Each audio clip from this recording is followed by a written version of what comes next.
Okay, so let's read it. This is the insulin, right? Acha. Insulin synthesis. Pre-proinsulin synthesized in rough endoplasmic reticulum of pancreatic beta cell. उसके बाद इसका क्या होता है? Cleavage of pre signal. अच्छा, इसको छोड़े आप. सबसे पहले मैंने आपको बताया था ना, वेयर इज दैट पेज यार. अच्छा, लिसन. ओके, सबसे पहले क्या होता है हमारे पास? ये एक फॉर एग्जांपल इंसुलिन है. इंसुलिन बनता कैसे?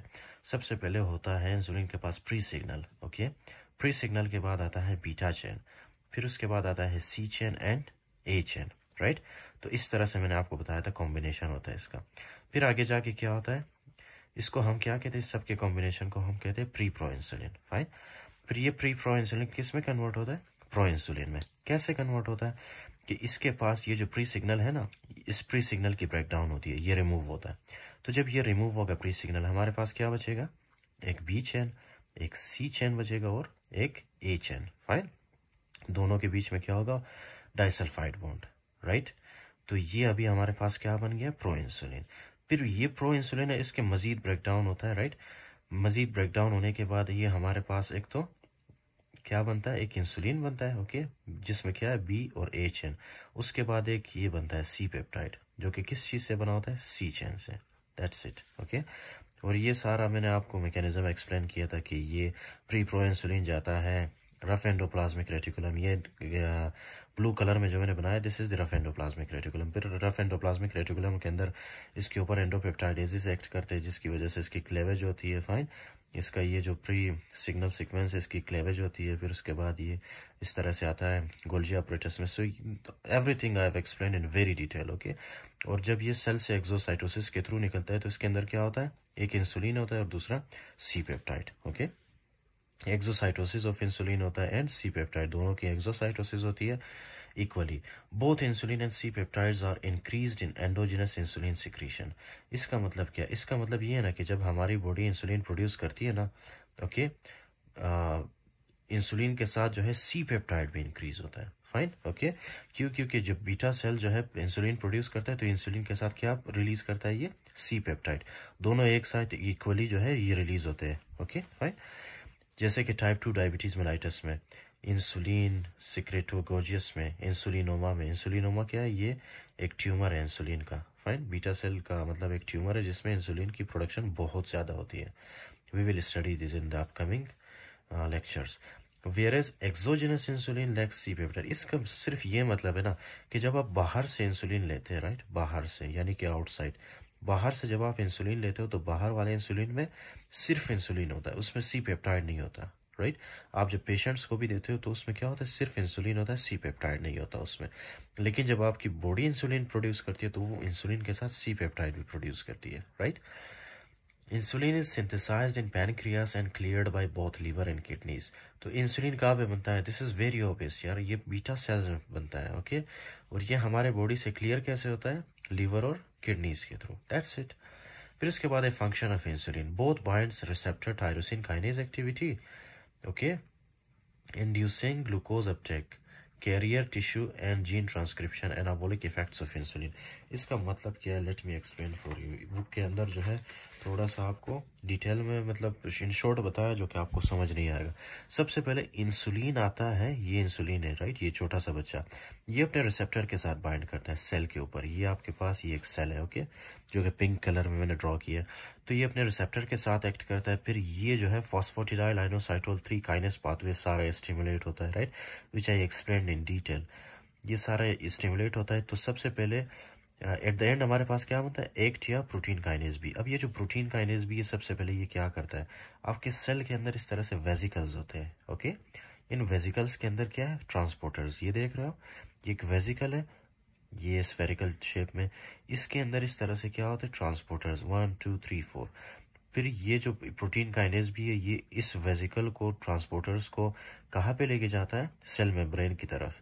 सेल मेम्ब्रेन की तरफ ले जाके उसको फ्यूज करता है, इनको फ्यूज करता है सेल मेम्ब्रेन के साथ. तो जब ये फ्यूज होते हैं सेल मेम्ब्रेन के साथ तो एक रास्ता बन जाता है. इस रास्ते के थ्रू क्या होता है? ग्लूकोज सेल के अंदर आता है, एमिनो एसिड सेल के अंदर आता है, पोटासियम, फॉस्फेट, ओके, इस तरह से सेल के अंदर आ जाते हैं ये, राइट?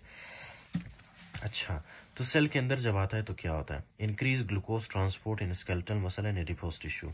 अच्छा, ये ग्लूकोज कहाँ पे आता है? मोस्टली ये जो हमारे पास स्केलेटल मसल है ना, स्केलेटल मसल और एडिपोज टिश्यू, फाइन, ये उसकी बात हो रही है। ये जो सेल मैंने बनाया किसकी किसकी बात हो रही है यहाँ पे? ये सेल किसका है? स्केलेटल मसल और एडिपोज टिश्यू के अंदर ये सारा मैकेनिज्म हो रहा होता है। ओके, उसके बाद है increase glycogen synthesis and storage. Glycogen synthesis मैंने आपको बताया था ना, ये प्रोटीन काइनेज भी क्या करता है, इस तरह से ग्लूकोज ग्लाइकोजन सिंथेस काइनेज 3 को इनहिबिट करता है, राइट, जिसकी वजह से फिर क्या, ग्लाइकोजन काइनेज स्टिमुलेट होता है और ये क्या करता है, ग्लूकोज को ग्लाइकोजन में कन्वर्ट करता है। उसके बाद इंक्रीज ट्राइग्लिसराइड सिंथेसिस, ये है आपका लिपिड सिंथेसिस में इंक्रीज होता है। ओके, ट्राइग्लिसराइड इसमें इंक्रीज होता है। उसके अलावा है सोडियम रिटेंशन इन किडनीज। अच्छा, इसमें जो है इंक्रीज होता है सोडियम रिटेंशन इन किडनीज। अच्छा, राइट, क्यों? क्योंकि जो है ना, इंसुलिन क्या करता है, इंसुलिन जो है एल्डोस्टेरोन के ऊपर एक्ट करता है, एल्डोस्टेरोन को स्टिमुलेट करवाता है, राइट। फिर ये एल्डोस्टेरोन जाता है प्रिंसिपल सेल्स ऑफ किडनी में, प्रिंसिपल सेल्स ऑफ किडनी में जो है ये सोडियम को क्या करता है, सोडियम की रीअब्जॉर्प्शन में हेल्प करता है। ओके, फाइन, तो हाँ, सोडियम को हमारे बॉडी से लूज नहीं होने देता, राइट। सो ये किसका काम है? ये भी इंसुलिन का काम है, right. These are some unique functions of insulin, right. उसके बाद है increase protein synthesis specially in muscles. ये मैंने आपको बताया था ना कि ये क्या करता है, एमटोर में पाथवे को ये स्टिमुलेट करता है, जिसकी वजह से प्रोटीन सिंथेसिस और लिपिड सिंथेसिस होती है। Next is increase cellular Uptake of potassium and amino acids. This is very obvious, ये आपका एमिनो एसिड, ये पोटासियम, ये यहाँ से आते हैं सेल के अंदर। ओके, फाइन, ये ट्रांसपोर्टर्स के थ्रू। उसके बाद है reduced glucagon release. Glucagon release मतलब क्या है? ग्लूकागोन, ये फॉर एग्जांपल ये है आपका पेनक्रियास। ओके, ये आपका पेनक्रियास, बीच में होते हैं बीटा सेल, फिर उसके बाद होते हैं अल्फा सेल। ओके, इस तरह से अल्फा सेल क्या प्रोड्यूस करते हैं? अल्फा सेल प्रोड्यूस करते हैं ग्लूकागोन। ओके, ग्लूकागोन प्रोड्यूस करते हैं। फिर ये जो आपका बीटा सेल है, ये क्या प्रोड्यूस करता है? इंसुलिन। लेकिन ये क्या होता है? सेंटर में होता है ना, तो ये जैसे ही इस तरह से पेनक्रियास से निकल रहा होता है, ओके, ये रास्ते में क्या करते हैं, ये जो अल्फा सेल्स है इनको इनहिबिट करता है, ताकि ये जो है ग्लूकागोन रिलीज ना कर पाए। ओके, ये कौन करता है? बीटा सेल से जो इंसुलिन प्रोड्यूस होता है, वो इंसुलिन जब बाहर निकलने लगता है, ओके, पैनक्रियास से, तो वो बाहर निकलते हुए रास्ते में जो अल्फा सेल्स हैं उनको इनहिबिट करता है। ओके, इनहिबिट करता है, इसलिए ये अल्फा सेल्स ग्लूकागोन रिलीज नहीं करते और ग्लूकागोन कम होती है, फाइन, बॉडी के अंदर। Reduced glucagon release. फिर उसके बाद है reduced lipolysis in adipose tissue, यानी कि ये लिपिड के ब्रेकडाउन को कम करता है ये hormone insulin. Okay, so unlike glucose, insulin does not cross placenta. अच्छा, आपको पता है ये जो ग्लूकोज है ना, ग्लूकोज जो है प्लेसेंटा को क्रॉस कर सकता है। ओके, लेकिन इंसुलिन प्लेसेंटा को क्रॉस नहीं कर सकता। Placenta in mothers with diabetes, excess glucose can cross placenta and increase fetal insulin। अच्छा, जिन मदर्स में जो है डायबिटीज़ होता है, ओके, डायबिटीज़ मेलाइटस, उनमें क्या होता है, उनमें जो एक्सेस ग्लूकोज है वो प्लेसेंटा को क्रॉस कर जाता है। Okay, and increase fetal insulin. और ऑब्वियसली जब फीटस के अंदर, राइट, जब बच्चे के अंदर जो है ग्लूकोज ज़्यादा होगा तो बच्चे के अंदर इंसुलिन भी ज़्यादा रिलीज होगा। This is something very obvious. Okay, right. उसके बाद है इंसुलिन डिपेंडेंट ग्लूकोज ट्रांसपोर्टर्स। अच्छा, ये जो इंसुलिन डिपेंडेंट ग्लूकोज ट्रांसपोर्टर्स है, ये है किसमें? आपको पता है ये वाला जो मैंने मैकेनिज्म एक्सप्लेन किया था, ये मोस्टली जो होता है ना, ये किस में होता है? स्केलेटल मसल और एडिपोज टिश्यू में। अच्छा, बाकी जो आपके टिश्यूज है जैसे कि ब्रेन, रेड ब्लड सेल्स, उनमें ये ट्रांसपोर्टर नहीं होता। Okay, fine. और इस ट्रांसपोर्टर को हम क्या कहते हैं? इस ट्रांसपोर्टर को, जो कि glucose, amino acid, potassium, phosphate, इनको जो है सेल के अंदर ला रहा है, इस ट्रांसपोर्टर को हम कहते हैं GLUT4 ट्रांसपोर्टर। ये मैंने लिखा भी है, GLUT4 ट्रांसपोर्टर। ओके, और ये GLUT4 ट्रांसपोर्टर किस में होता है? एडिपोज टिश्यू और स्केलेटल मसल्स में या स्ट्राइएटिन मसल्स में, राइट। इंसुलिन इंडिपेंडेंट ट्रांसपोर्टर्स, यानी कि वो ट्रांसपोर्टर्स जो कि सेल के अंदर जाते हैं without the help of insulin, उनको इंसुलिन की ज़रूरत नहीं होती। वो कौन से जो है ट्रांसपोर्टर्स होते हैं? सबसे पहले हमारे पास GLUT1। GLUT1 किस में होता है? GLUT1 ट्रांसपोर्टर प्रेजेंट कहाँ पे होता है? रेड ब्लड सेल्स में। ओके, ब्रेन में और कॉर्निया में। इसको आपने कैसे याद रखना है? R for red blood cell, B for brain, C for cornea, right. और प्लेसेंटा में भी होता है। GLUT2 कहाँ पे होता है? GLUT2 फर्स्ट ऑफ ऑल आपने याद रखना है कि this is bidirectional. Two two also, two का मतलब दो और बाई का मतलब है दो, राइट। सो ग्लू टू कहाँ पे होते हैं? ग्लू two first of all they are bidirectional, और ये आपके बीटा सेल्स में प्रेजेंट होते हैं, लिवर में, किडनीज में और गेस्ट्रोइंटेस्टिनल ट्रैक्ट में, राइट, ओके। ये आपका लीवर है, ये आपका किडनी और ये आपका गेस्ट्रोइंटेस्टिनल ट्रैक्ट। फिर ग्लूट थ्री कहाँ पे प्रेजेंट होते हैं? ग्लूट थ्री आपका प्रेजेंट होता है B for brain, P for placenta, यानी blood pressure, okay. B for brain, P for placenta, right. GLUT five कहाँ पे होते हैं? ग्लूट फाइव, इसमें फ्रक्टोज इन्वॉल्व होता है, और ये प्रेजेंट कहाँ पे होते हैं? Spermatocytes, gastrointestinal tract, sodium glucose transporter one, sodium glucose transporter two, जैसे कि sodium glucose cotransporters present in the kidney and the small intestine, right? Brain prefers glucose but may use ketone bodies. इसका क्या मतलब है? This is very obvious, okay? जब आपके body के अंदर ग्लूकोज की कमी होती है, हाइपोग्लाइसीमिया कहते हैं ना उसको, ग्लूकोज की जब कमी होती है उसको हाइपोग्लाइसीमिया कहते हैं। सो इन दैट केस जो है हमारा ब्रेन क्या करता है? वैसे तो ऑब्वियसली ग्लूकोज ही यूज़ करता है ना हमारी पूरी body as a source of energy, लेकिन जब हाइपोग्लाइसीमिया होता है, जब ग्लूकोज की कॉन्सेंट्रेशन कम होती है बॉडी के अंदर, सो इन दैट केस हमारा जो ब्रेन है वो कीटोन बॉडीज़ को भी यूज़ कर सकता है as a source of energy, okay. यानी कि कीटोन बॉडीज़ को यूज़ करके ये एनर्जी अपने आप को प्रोवाइड करता है, राइट। यानी हमारा ब्रेन एक तो ग्लूकोज यूज़ करता है, लेकिन हाइपोग्लाइसीमिया जब ग्लूकोज की कमी होती है तो कीटोन बॉडीज़ को यूज़ करता है, ओके। कीटोन बॉडीज़ भी एनर्जी होती है। I will upload a lecture on ketone bodies. It is very lengthy topic, okay, I cannot explain it in short here, but I told you कि ketone bodies भी एक source of energy है during starvation. Red blood cells utilize only glucose. जो हमारे red blood cells है, red blood cells only and only वो क्या करते हैं? red blood cells आपके सिर्फ और सिर्फ ग्लूकोज को ही as a source of energy use करते हैं, कीटोन बॉडीज़ को नहीं करते ब्रेन की तरह, because they lake mitochondria for aerobic metabolism, okay. So brick lips, ये एक निमोनिक है, ओके। इस निमोनिक के थ्रू आपने याद रखना है कि इंसुलिन इंडिपेंडेंट ग्लूकोज अपटेक कहाँ पे होती है? तो brain, red blood cell, intestine, cornea, kidney, liver, islets of Langerhans, specially beta cells, placenta and spermatocytes. तो ये निमोनिक के थ्रू आप याद रख सकते हो कि insulin independent glucose uptake in tissues में होती है, right. Next is the regulation. अच्छा, रेगुलेशन में क्या है? Glucose the major regulator of insulin release. जाहिर सी बात है, मैंने आपको बताया था कि ग्लूकोज जब आपकी बॉडी के अंदर आएगा, राइट, ग्लूकोज क्या करेगा? बीटा सेल को स्टिमुलेट करेगा, और बीटा सेल के स्टिमुलेट होने के बाद ही इंसुलिन रिलीज होगा, राइट। तो ये इंसुलिन किस वजह से रिलीज होता है? ग्लूकोज की वजह से, ओके। ग्लूकोज आके इसको पुश करता है तो ये इंसुलिन रिलीज करता है। So glucose is the major regulator of insulin release. Increase insulin response with oral versus IV glucose. जब आप जो है फॉर एग्जांपल आईवी ग्लूकोज लेते हो, राइट, ओके, आईवी ग्लूकोज या तो फिर इंट्रावेनस आपके वेन्स में जब ग्लूकोज डालते हैं, राइट, उस वजह से क्या होता है? उस वजह से जो है ना आपकी बॉडी के अंदर इंसुलिन का लेवल बढ़ जाता है, ओके। क्यों बढ़ जाता है? Due to incretins glucagon like peptide GLP-1 and glucose dependent insulinotropic polypeptides GIP, which are released after meals and increase beta cell sensitivity to glucose.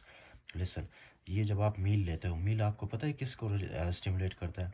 आपके GIT के अंदर दो हार्मोन्स होते हैं, एक का नाम है GIP, दूसरे का नाम है GLP-1, ओके फाइन। या तो फिर ओरल ग्लूकोज जब आप लेते हो, ओके, ये क्या करते हैं? ये जो है आके in first of all in hormones को स्टिमुलेट करता है, फिर ये जो हार्मोन्स रिलीज होते हैं ना आपके GIT से, ये क्या करते हैं? ये हार्मोन्स आपके GIT से निकल के आपके पेनक्रियास में जाते हैं। पेनक्रियास में जो बीटा सेल्स होते हैं, उन बीटा सेल्स को स्टिमुलेट करते हैं। उन बीटा सेल्स को स्टिमुलेट करने के बाद वो बीटा सेल्स क्या रिलीज करते हैं? इंसुलिन रिलीज करते हैं, ओके फाइन, इंसुलिन रिलीज करते हैं वो। तो ये डायग्राम आपने याद रखना है जो मैंने यहाँ पे बनाया, ओके। अगर ये वाला आपको समझ ना भी आए, ये वाला डायग्राम आपने ज़रूर याद रखना है। अच्छा जी, उसके बाद है insulin release is reduced by alpha 2 receptors. और आपको पता तो है आपके बॉडी के अंदर अल्फा 2 रिसेप्टर्स होते हैं, बीटा 2 रिसेप्टर, अल्फा 1, बीटा 1, इस तरह से रिसेप्टर्स होते हैं, राइट। तो जैसे ये जो फॉर एग्जांपल इंसुलिन रिलीज क्या होता है? रिड्यूस्ड होता है by alpha 2 receptors and increase by beta 2 receptors. ये जो मैंने आपको पढ़ाया था, राइट, इन प्रीवियस लेक्चर्स, मैंने आपके साथ जो डिस्कस किया था कि इंसुलिन आके क्या होता है? टायरोसिन काइनेज रिसेप्टर के साथ बाइंड करता है, that is actually beta 2 receptor, okay. अच्छा जी, उसके बाद है glucose इंटर्स beta cells, increase ATP generated from glucose metabolism, glucose close potassium channels target of sulfonyl urease. Do you remember, आपको याद है ये जो मैंने आपको बताया था कि ग्लूकोज सबसे पहले क्या होता है, सेल के अंदर आता है with the help of the sorry, तो ये मैंने आपको बताया था कि ग्लूकोज क्या होता है, नॉर्मली सेल के अंदर आता है, this is a cell, okay, जो यहाँ पे डायग्राम में ग्लूकोज सेल के अंदर आता है with the help of GLUT2 transporter. अब ये जो ग्लूकोज है इसकी ग्लाइकोलिसिस होती है और एटीपी प्रोड्यूस होता है। इसी एटीपी को यूज़ करके हम क्या करते हैं, यही एटीपी जब प्रोड्यूस होता है ये जाके इस पोटासियम चैनल को बंद करता है, जिसकी वजह से सेल के अंदर पोटासियम की कंसनट्रेशन बढ़ जाती है, ओके, सेल के अंदर पोटासियम एक्यूमुलेट होना स्टार्ट करेगा। फिर जब ज़्यादा पोटासियम सेल के अंदर होगा, ओके, सेल क्या होगा, सेल डीपोलराइज होगा। जब डीपोलराइज होगा तो ये डीपोलराइजेशन क्या करेगा, ये जो आपके पास कैल्शियम के चैनल्स हैं ना, कैल्शियम के चैनल्स को ये ओपन करेगा। फाइन, कैल्शियम के चैनल्स जब ओपन होते हैं उसके बाद हैवी इंट्रासेलुलर कैल्शियम इन्फ्लक्स होता है। फिर ये जो कैल्शियम आता है सेल के अंदर, ये हमारे सेल में जो ग्रेन्यूल्स होते हैं ना, इंसुलिन के ग्रेन्यूल्स, ये इन इंसुलिन के ग्रेन्यूल्स को इनकी एक्सोसाइटोसिस करवाता है, राइट। तो जब एक्सोसाइटोसिस होता है तो एक्सोसाइटोसिस से क्या होता है, इंसुलिन रिलीज होता है, ये इंसुलिन आपके ब्लड में जाता है, ये इंसुलिन फिर आगे जाके आपके दूसरे सेल्स पे जैसे कि स्ट्राइएटिन मसल और एडिपोज टिश्यू में जाके एक्ट करता है बीटा 2 रिसेप्टर्स पे, राइट। ये सारा मैकेनिज्म अगर आपको समझ नहीं आ रहा, इसलिए क्योंकि आपने जो है मेरे प्रीवियस लेक्चर्स सुने नहीं, राइट, पहले वो सुन ले आप ताकि आपको एग्जैक्टली समझ आए। फिर ये जब इंसुलिन बीटा 2 रिसेप्टर पे एक्ट करता है तो उसके बाद टायरोसिन फॉस्फोराइलेशन होता है। फिर ये फॉस्फोटिडाइलाइनोसाइटोल 3 phosphate, on these I uploaded a 24 minutes lecture, okay, in these also, on these also I uploaded 24 minutes lecture, go and watch those lectures, okay, जिसकी वजह से रासमैप काइनेज पाथवे जब स्टिमुलेट होता है, so that will lead to cell growth, DNA synthesis and sodium potassium ATPase यहाँ पे बना लेता है, ओके, जिसकी वजह से 3 सोडियम बाहर जाता है और 2 पोटासियम अंदर आता है। इसी तरह से दूसरा पाथवे था फॉस्फोटिडाइलाइनोसाइटोल 3 फॉस्फेट पाथवे, वो क्या करता था, GLUT4 ट्रांसपोर्टर्स को सेल मेम्ब्रेन के साथ अटैच करता था, जिसकी वजह से सेल के अंदर ग्लूकोज आता था, ओके, और इसी ग्लूकोज को हम यूज़ करके ग्लाइकोजन में कन्वर्ट करते थे, लिपिड आ जाता है आपके सेल के अंदर, lipid accumulation, lipid formation, protein formation, synthesis उनकी बढ़ जाती थी, okay. So these are 2 pathways which I explained in very detail. उसके बाद एक और बात है यहाँ पे, if alpha 2 receptors stimulate by epinephrine in stressful situation that will lead to reduce insulin, okay. Stressful situation में इंसुलिन कम होता है, क्यों कम होता है, दिस इज़ वेरी ऑब्वियस, क्योंकि उस टाइम आपको ग्लूकोज ब्लड के अंदर चाहिए होता है, राइट। तो इंसुलिन अगर रिलीज होगा तो फिर इंसुलिन क्या करेगा, सारे ग्लूकोज को ब्लड से पुश करेगा हमारे सेल्स में, राइट। लेकिन हमें ब्लड के अंदर उस टाइम ग्लूकोज चाहिए होता है, तो इसलिए स्ट्रेसफुल सिचुएशंस में इंसुलिन कम हो जाता है, राइट, ऑटोमेटिकली।